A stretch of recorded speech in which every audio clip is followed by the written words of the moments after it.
Thank you guys for being here. It's fun to learn about your stories that you have about Tarrytown. You might have me going down more rabbit holes. All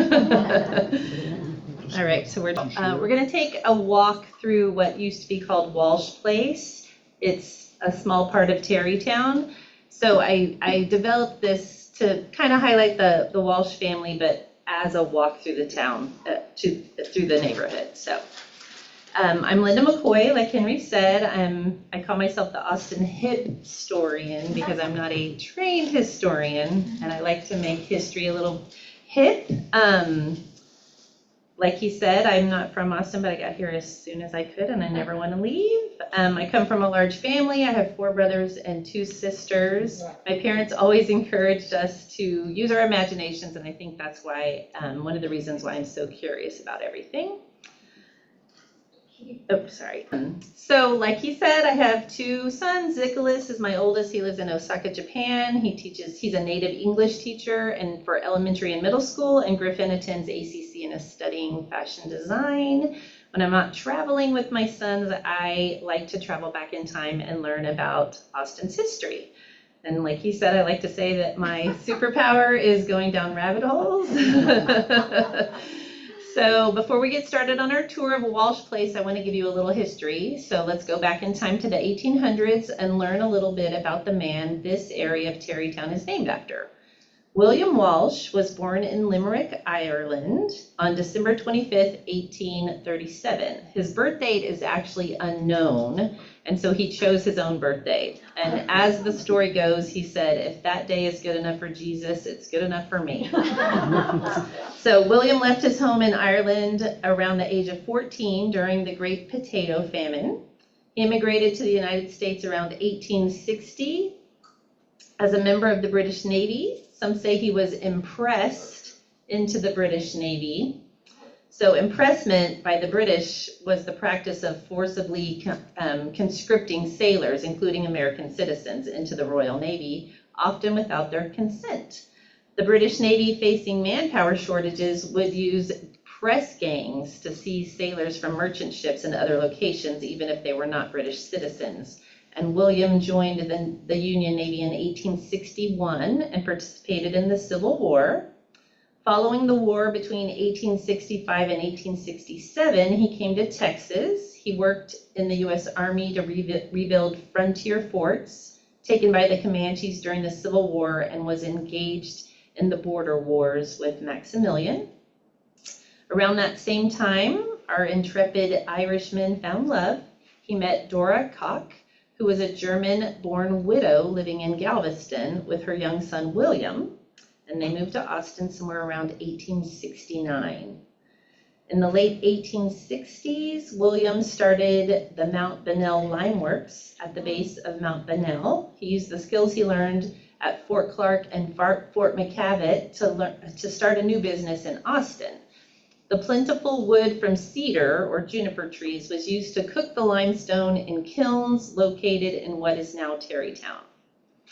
William and Dora were married on May 24th, 1872, and Mr. Walsh adopted young William, so now there's 2 William Walshes. The Walshes went on to have 9 more children, 5 of whom lived to adulthood. Yeah, in the late 1860s, the Mount Bunnell Lime Works had been replaced with the William Walsh and Company, and it was doing a great business. On this slide, you can see a little kind of backwards L shape right by the river. That is his property. He had acquired, in 1874, Dora and William welcomed their son Johnny into the world, and Mr. Walsh had acquired 54 acres that he bought for $1,700. And then he bought 13.3 acres that he bought for $500 in coin, which I thought that was an interesting thing to put on the deed in what is now present day Tarrytown. And then he acquired another 33.5 acres for $1,200 in coin. So by the end of 1875, he owned 100 acres for a whopping $3,400. Sometime in the early 1870s, William purchased land that was awarded to an Alamo defender named Burke Trammell Burke was awarded 640 acres for fighting in the siege of Behar in 1839, and Trammell died defending the Alamo in 1836. So the land went to his brother, and William wanted that land for cedar trees. So this slide, I don't know, can you see? Yeah. So he owned basically Davenport Ranch. William's workers would chop the cedar trees and then float them down the river to the kilns. So like I said, this was, that's just, yeah. If I had a pointer, I would point at it, yeah, but. This part? Right there, yeah, that's the whole tract of land that he bought, yeah. So just behind the kiln, this is a map of the original, what's called Walsh Place in Tarrytown. So it was about 64 acres of his 100 acres. Let's see. So if you notice on this map, see where Lakeside Boulevard is? There's a little tributary, like right here. It's a little side chute off the lake. That is where he built his kiln. So he would float the trees down the river and then up into that little tributary to get near his kiln. William and his large family lived on this land, and they referred to it as Sherwood Forest. He was listed as the owner of a quarry in the 1880 census and likely bought the land for the limestone. He had a homestead on what we refer to as Scenic Drive, which was just in front of today's Walsh Boat Landing.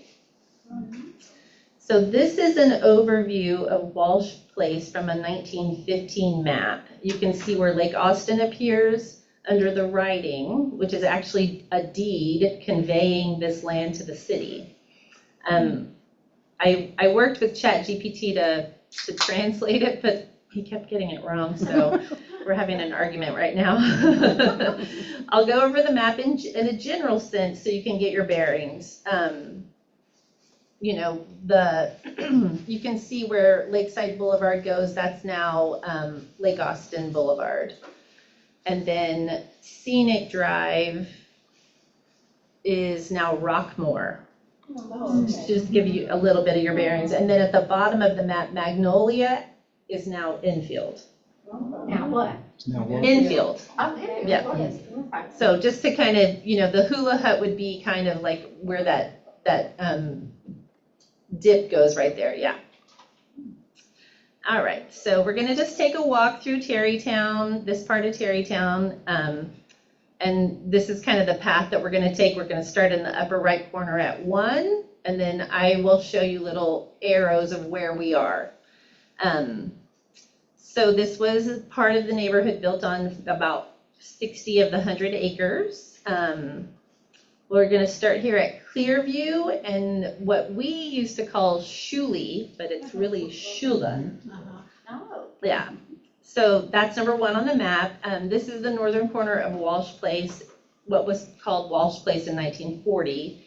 Clearview was named Cedar Street, and cedar was an important resource back there, and then that's, I'm guessing, why they called it that. But they named all of the streets that run parallel to Enfield after trees.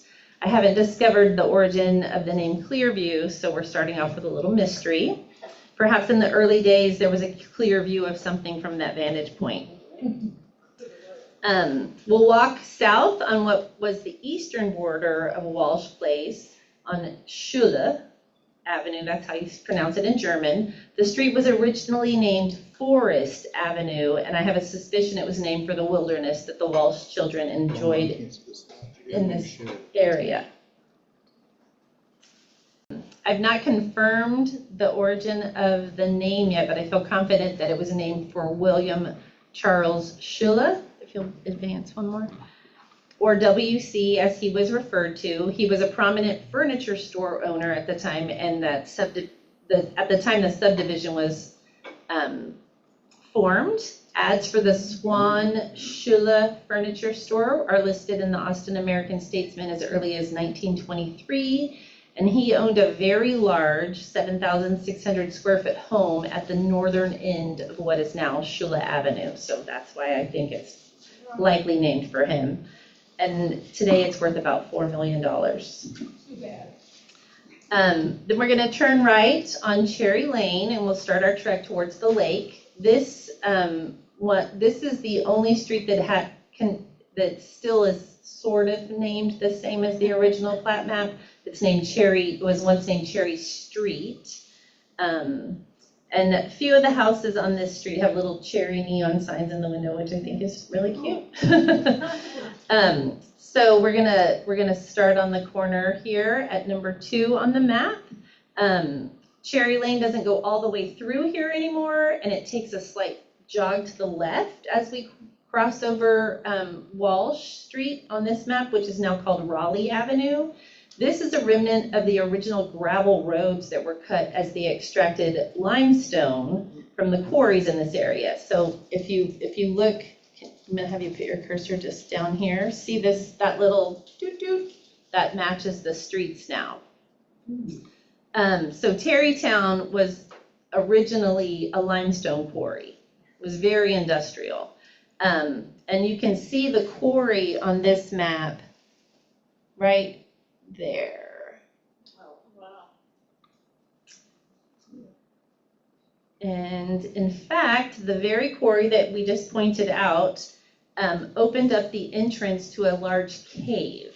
So the dark purple on this map is the mapping of a cave. They're caverns. So there's actually a vast cavern system that lies beneath Tarrytown. They even offered tours of the cave. You can see the notation Austin Cavern, which I'll show you on one of the maps. Let's see. So around the late 1940s and early 1950s, some university students got lost in the cave, and they said that Uncle Mac had 15 strands of barbed wire around the opening, and it's now filled in. I actually have an interview with one of the people that mapped this cave next Monday, so I'll get a little more information.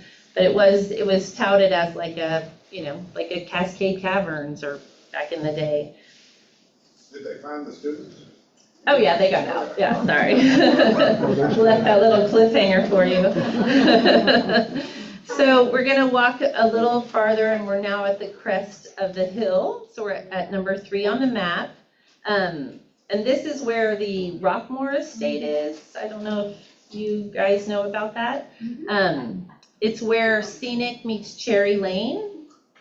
And I believe that the name came from a notation on the map, which I've pointed out in this slide. It's not really vivid in this slide, but it says Rockmore, which I think referred to a rock moor, like a big, vast, open, or rocks. Yeah. More rocks. Yeah. And so that's where the name of their estate and the name of the road came from. So let's move on.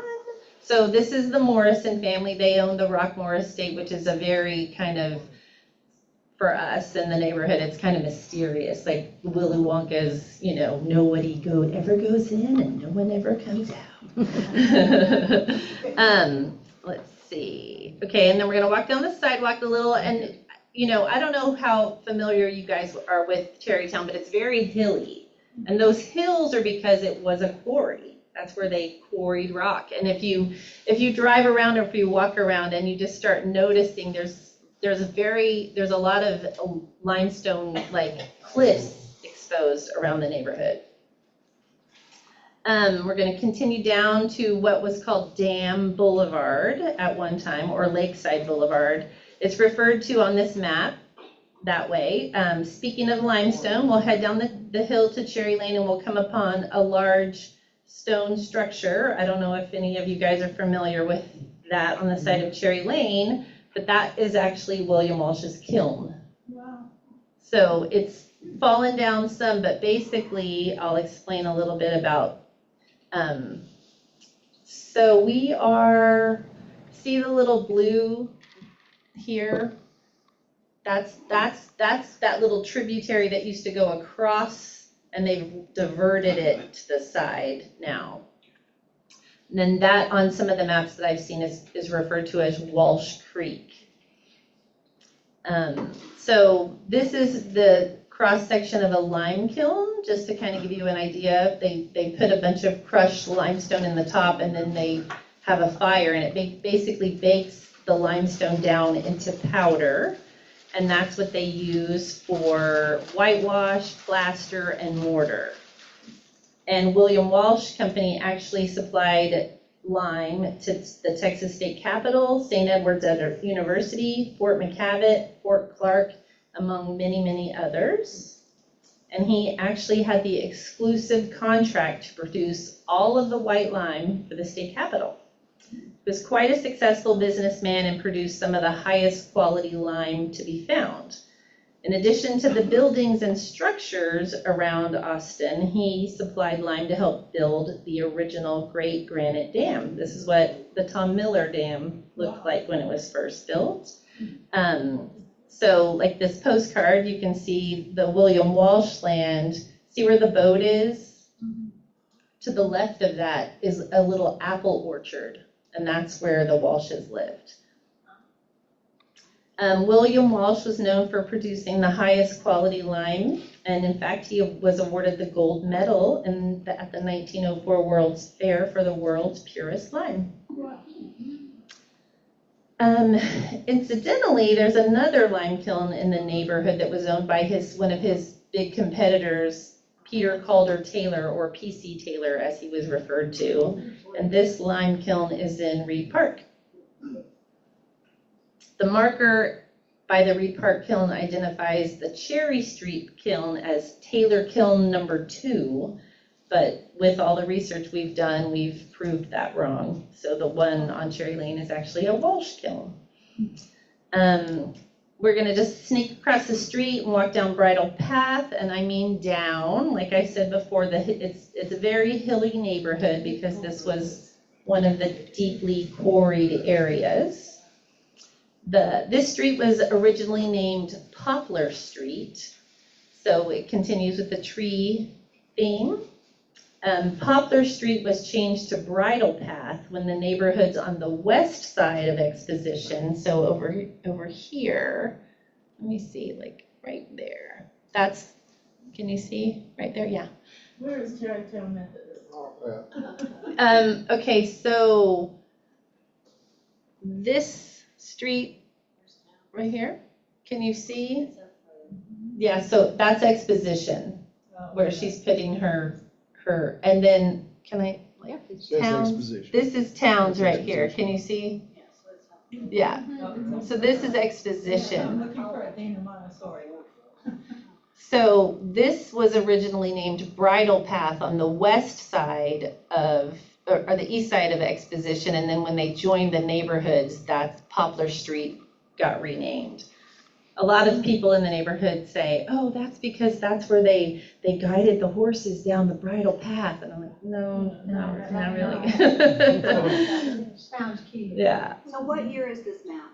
That map is 1939. So the golf course was there. Yep. Let's talk about the county poor farm. What do you know about that? That was the county poor farm. Yeah. I have every map of Tarrytown that probably exists. And I would love, one of my projects is to overlay them, like start from the original and then as it progresses so you can kind of see the history of it. But I've noticed just things, like up at the north end, a lot of those names of the neighborhood are like Navajo, Arapaho, Pecos, so there's got to be some story there that I haven't discovered yet. All right, so we're just going to move along. So we are now at the corner of Raleigh and Bonnie. And there's a historical marker at this house. It's the James and Leanna Walsh house. It's original.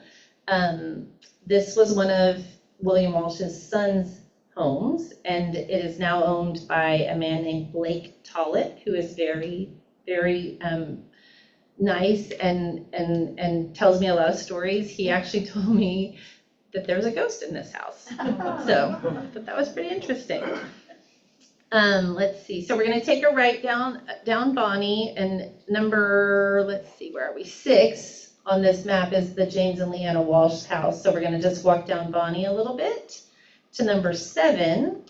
And I just wanted to, I did an article for Neighbors of Tarrytown, and it featured the Walsh house on the cover. So just down the street, opposite side, that is the home of Kate Walsh at 3714 Bonnie Road. It was originally built by his daughter Kate in 1939 with stone from the original Walsh homestead that was across from the Walsh Boat Landing.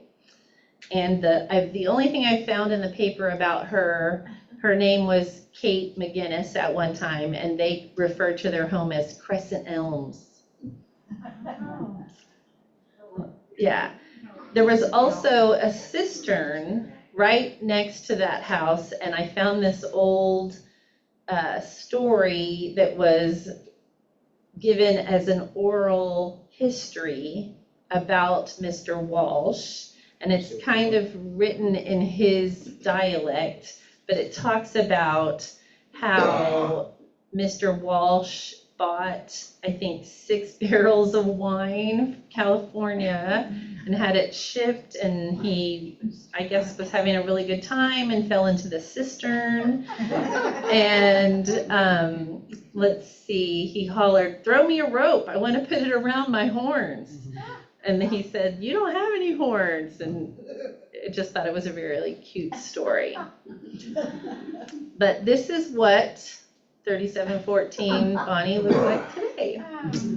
Yep. Yeah. So sadly, the cistern in Kate's home were eventually demolished, and Kate passed away after Kate passed away, and it made room for a more modern home built in 2018. So let's head towards the lake and stop at the corner of Bridle Path and Scenic Drive. So we're now at number 8 on this map. One thing I found interesting is, I walk around the neighborhood a lot, and I just look at homes and wonder about them, and then I go home and go down a million rabbit holes. So this house at number 8, which is on the corner of Bonnie and Lake Austin Boulevard, that house was built in 1921. So 5 years before Kate's house was built on Bonnie. So I have a hunch that this may be connected to the Walshes, but I haven't really confirmed it yet. So it has a really nice stacked rock fence, a lot of clues that it could be a Walsh home. Now we're going to go over to the Walsh Boat Landing. So a fun fact about Lake Austin was it was originally called Lake McDonald. And it featured a triple-decker steamboat once called the Ben-Hur that was Party Central back in the 1890s. So the lake was originally named Lake Austin, but was changed to honor the mayor of Austin, John McDonald, because he really advocated to have the Great Granite Dam built across the mighty Colorado in the 1890s. The Great Granite Dam was completed in 1893, and it flooded a lot of the riverside property, creating Lake McDonald. The name was changed back to Lake Austin when the dam was rebuilt in 1940, and then it was named in honor of another mayor. The dam was named Tom Miller. That's a whole other story. So here we are at the Walsh Boat Landing.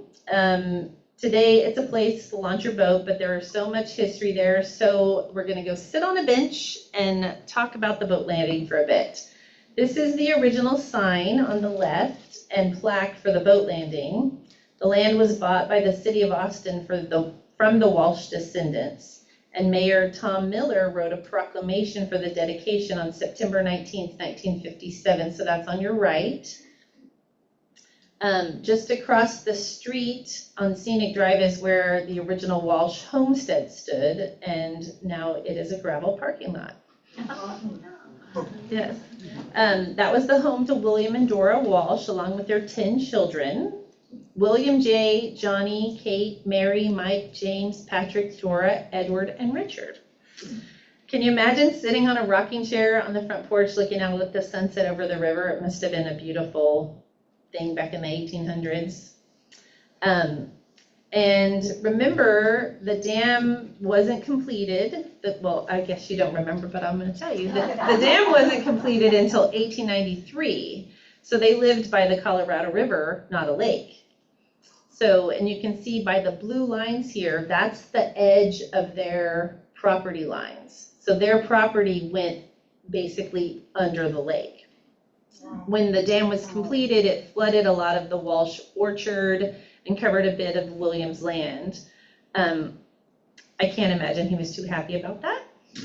I'm sure the children loved the life they led in their very own Sherwood forest. But sadly, tragedy was also a part of life back then. The Walshes lost 4 of their children.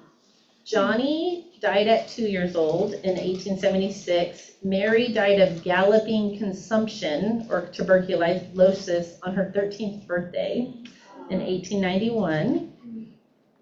The Great Granite Dam failed horribly in a massive flood on April 7th, 1900. And this left a muddy field of debris and likely dead animal carcasses, not to mention the loss of power, the smell, they lost water to their home. You can see in this postcard, the Ben-Hur is banked at the mouth of Bee Creek. And it sat there until it just basically was so dilapidated, it just went away. So after the loss of the dam, more tragedy struck. Dora passed away at the age of 15 in 1902, and the Walsh's youngest son, 12-year-old Richard, was stricken with typhoid fever and passed away in 1903. The deaths of Dora and Richard within 1 year after the failing of the dam in 1900 most likely led to the family's decision to move to Round Rock. But William is a spry Irishman, and he listed the house in this 1904 ad. The homestead, he listed it for rent. Kate must have been about 17 at that time. So it's unclear if she was living on the property or had moved with the family, but you can see that William was quite the salesman. He lists the ground that was re-exposed from the dam failure as 8 acres of rich river bottom, suitable for a truck garden. But in true Walsh fashion, they reestablished the kilns in Round Rock, and they were very successful. Sadly, William Walsh passed away in 1908 at the age of 72. Family lore says that he was working in the kilns and came in and drank a cold glass of water and fell down dead. So nobody in the Walsh family was allowed to drink cold water after that. He was survived by his wife, Dora, his daughter, Kate, and 5 of his sons, William, Michael, James, Patrick, and Edward. And his sons would go on to take over the business. So now that you've heard a little bit about the Walsh family, we're going to just walk up. Enfield, like I said, was called Magnolia at the time. And we're going to make a left on Raleigh. So we're now going to walk towards 11. I don't know the origin of why it's called Raleigh, but the significance of the street's original name is obvious. It used to be called Walsh Avenue. It was named for William Walsh, who I like to call one of the founding fathers of Tarrytown, Texas. He, along with George Brackenridge, Eliza Peace, they were among many of the original land owners deep in the heart of Austin. You can see this, even though this is like a sepia-toned photograph, he was well known, that's William Walsh, for his ice blue eyes. Let's see. Okay, so we're going to stop at the corner of Bonnie. And this little house, I just love this little house. I don't know how many of you are familiar with Tarrytown. This house was built in 1942, and it has a cute little garden and a scarecrow, and it has a little library in front of it. I just love this house. That's at 3515 Bonnie. So Bonnie Avenue has kind of a funny story. according to lore, like there's an oral history that I found that the Hanks Oral History Foundation has, and it was given by Kathleen Belshen Howe. She was the granddaughter of William and Dora's son, Mike Walsh. It said when the first lots in Walsh Place were being developed, the family was working with a real estate man named Tommy Thomas. And he had an office nearby on Exposition Boulevard. And when he asked Kate if she would like the street named for her, McGinnis Road, she said, no, I'm okay. And Mr. Thomas said, well, okay, I'm going to name it after my wife. So that's how Bonnie came. So we're going to take a walk and cross over Robin Hood Trail here at number 12. And it seems like the Sherwood Forest theme overruled its original less imaginative name of Summit Avenue. So they named it Robin Hood Trail, coming from the Sherwood Forest theme. Let's see. There was originally, on this map, if you look in the bottom right corner, you see like some dashed lines. And underneath it says, red lines indicate 2.5 acres owned by Phil Stewart. And on some of the old maps that I found, it had, go to the next slide. It had a little building there. So I'm not really sure what the purpose of that building is. If you look in this inset, the building is right there. So the subdivision to the right is called the Tobin and Johnson subdivision, and that was built before William Walsh developed his land. But that is the reason why Shula does not go all the way to infield like everything else does. Let's see. Okay, so now we're at the corner of Shula and Bonnie, and there's this really nice big house there. It's lined, the edges are lined with ironstone, so I'm assuming there was an ironstone deposit there. I'm not really sure.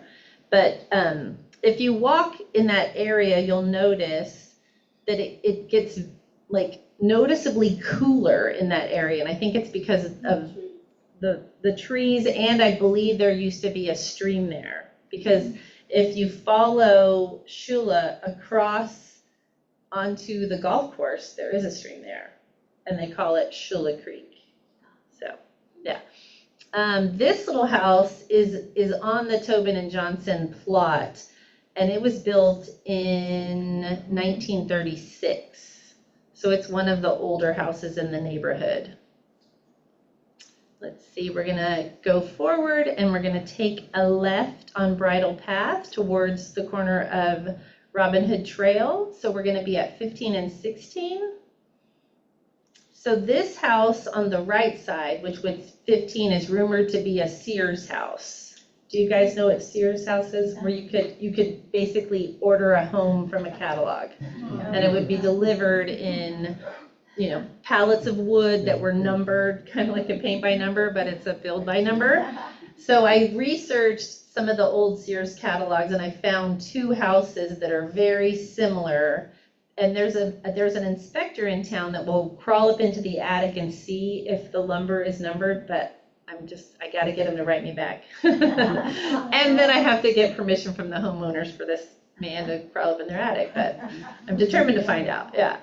And then directly across the street from that is a house I call the Tomato House. It's at 3415 Bridle Path because it has a big tomato in the front yard. But it was built in 1928, so it's a very old house. And then we're just going to continue walking down Robin Hood Trail.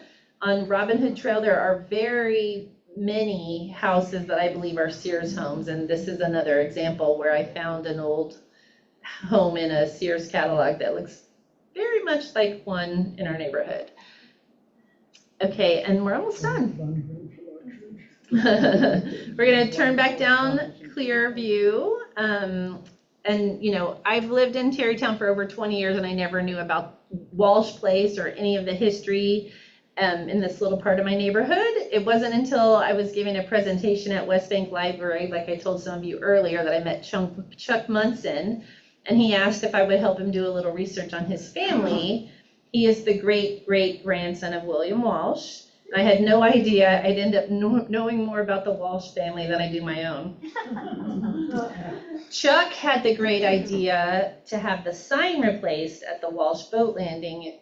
The one on the left is the original sign, and it had a dedication plaque on it, but over the years it was lost. The story is that a boat hit it, and then they stored it, and then it was lost.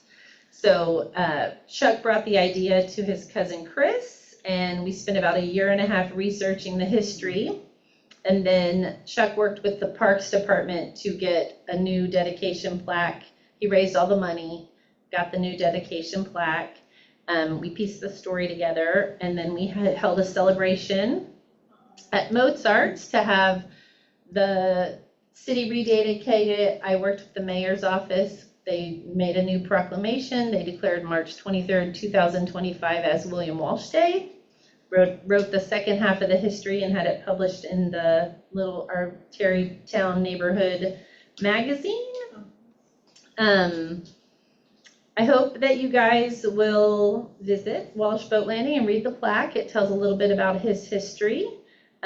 These are some pictures from our William Walsh Day at Mozart's. We started at Mozart's. We had the dedication ceremony, and then they took us by boat over to the Walsh Boat Landing, and then they made us custom cookies. It was a really fun day. Councilman Mark Duchin came to proclaim the day as William Walsh Day.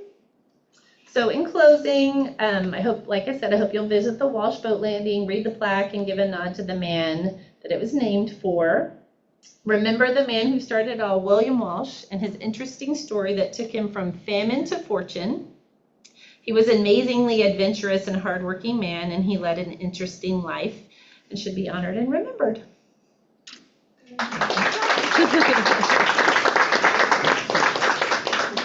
Anyone has questions, Henry will get you the microphone so that we hear who has questions. Sure, Sue does. I have a question. Henry? Can I just throw it? Let's see. Well, thank you so much.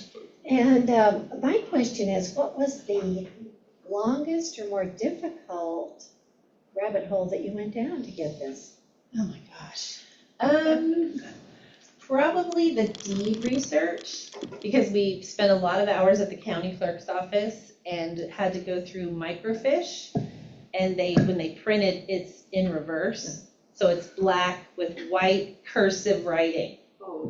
And it's almost impossible to read. Like I said, I don't know if you were here for that, but I had ChatGPT. I pasted that picture of the deed, and ChatGPT would translate like the first 2 sentences correctly, and then they would just say, like, this is probably what the deed says. And I'd say, no, that's not what it says. It says something like this. And he's like, oh, you're right. Let me look at it again. I mean, I went back and forth with ChatGPT, and I was like, forget it. Yeah. I mean, I can do a better job translated than they can, but. Okay, we'll call you. Spare time. Yeah. Who else has questions? There's so much here. Marvelous presentation. Thank you. So, what are you working on now? And can we have you back? Well, I know. I'm working on some really juicy stuff right now.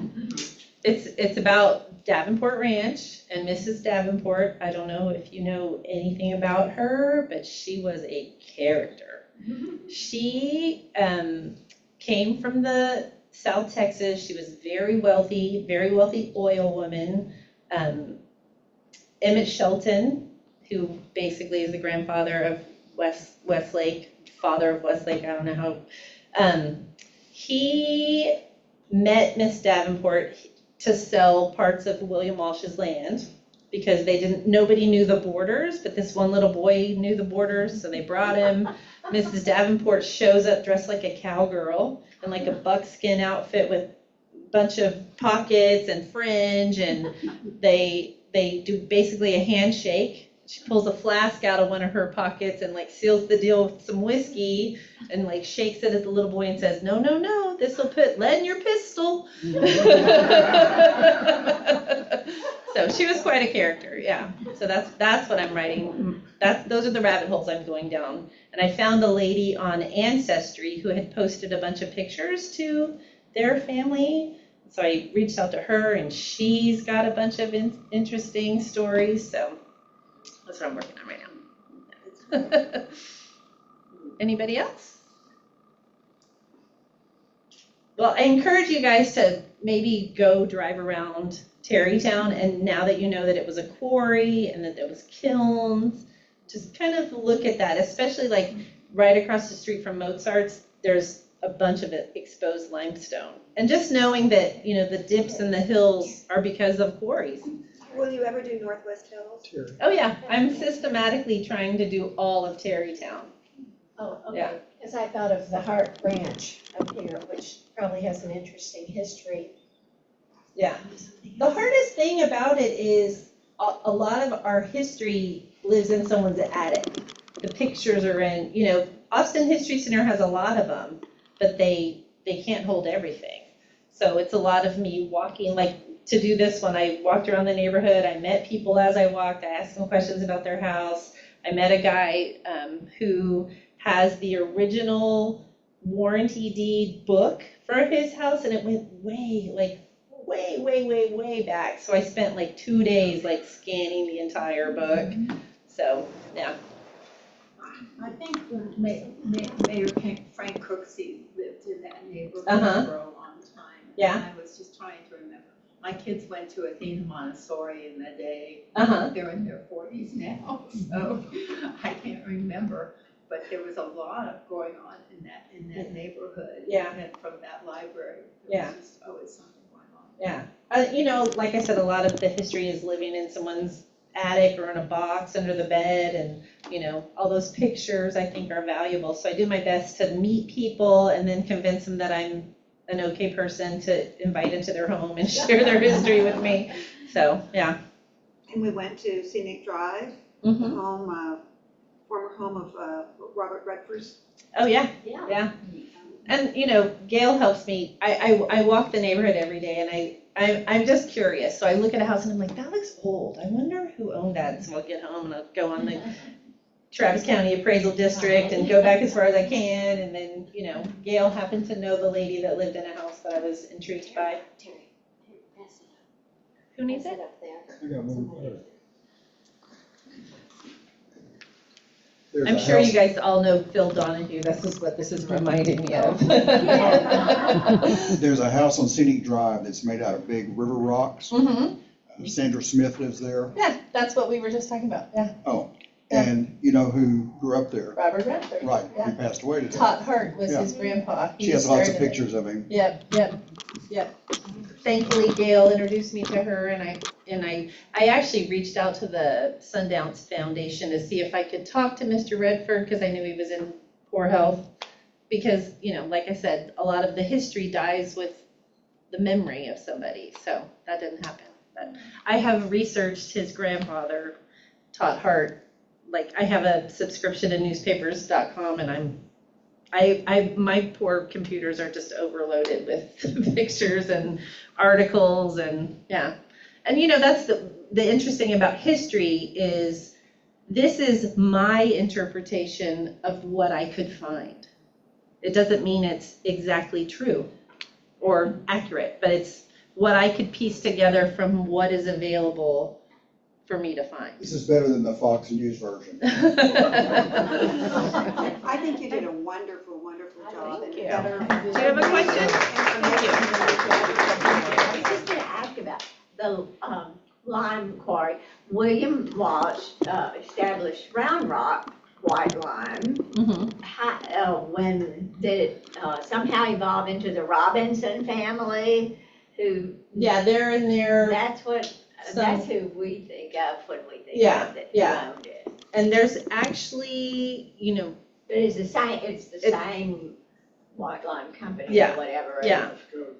Yeah, it is. I mean, Chuck and Chris, they have a lot of information, but, Sure. I wish I didn't have to work for a living. Because this is what I would be doing all day long. So, yeah, Yep. So you do work I do. Yeah. for money. Yes. Yeah. I don't know if this is an illustrious career. I would love it. I would love for this to be my career, but the likelihood of that It's your happening passion. is small. Yeah. Thank So, you. Thank but I you. do. I love it. Yeah. Thank you. so much for Yeah. sharing. Sure. Thank you. Thank you very much.